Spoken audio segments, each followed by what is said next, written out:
नमस्कार. आपण पाहताय रत्नापूर न्यूज. डोईजोडे कुटुंबावर पुन्हा काळाचा घाला. 2 वर्षात तिसरा मोठा आघात. गाणगापूर दुर्घटनेनंतर आता भीषण अपघातात आईचा मृत्यू. मुलगा अमेरिकेतून येणार असल्याने अंत्यसंस्कार उद्या. शिरूर अंतपाळ तालुक्यातील चामरगा बोळेगाव पाटी दरम्यान काल सायंकाळी सुमारे 5 वाजण्याच्या सुमारास 2 कारची समोरासमोर भीषण धडक होऊन एक हृदयद्रावक घटना घडली. या अपघातात उदगीर येथील डोईजोडे कुटुंबावर पुन्हा एकदा दुःखाचा डोंगर कोसळला आहे. या अपघातात मोहिनी वैजनाथ डोईजोडे वय 75 यांच्या घटनास्थळीच दुर्दैवी मृत्यू झाला. त्या आपल्या कुटुंबियासह उदगीरहून लातूरकडे प्रवास करत होत्या.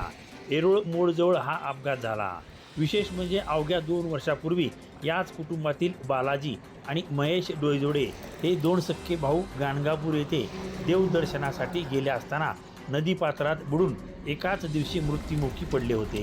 त्या दुःखातून कुटुंब सावरत असतानाच आता त्यांच्या आईचाही अपघातात मृत्यू झाल्याने संपूर्ण परिसरात हळहळ व्यक्त होत आहे. या अपघातात प्राचार्य ॲडव्होकेट राजकुमार नावंदर, कनिका बाबुराव डोईजोडे तसेच दुसऱ्या कारमधील उदगीर येथील मलंगे कुटुंबातील 3 जण गंभीर जखमी झाले असून त्यांच्यावर उदगीर येथील खाजगी रुग्णालयात उपचार सुरू आहे. दरम्यान मृत मोहिनी डोईजोडे यांचा मुलगा अमेरिकेतून उद्या येणार असल्यामुळे अंत्यविधी उद्या पार पाडणार असल्याची माहिती मिळत आहे.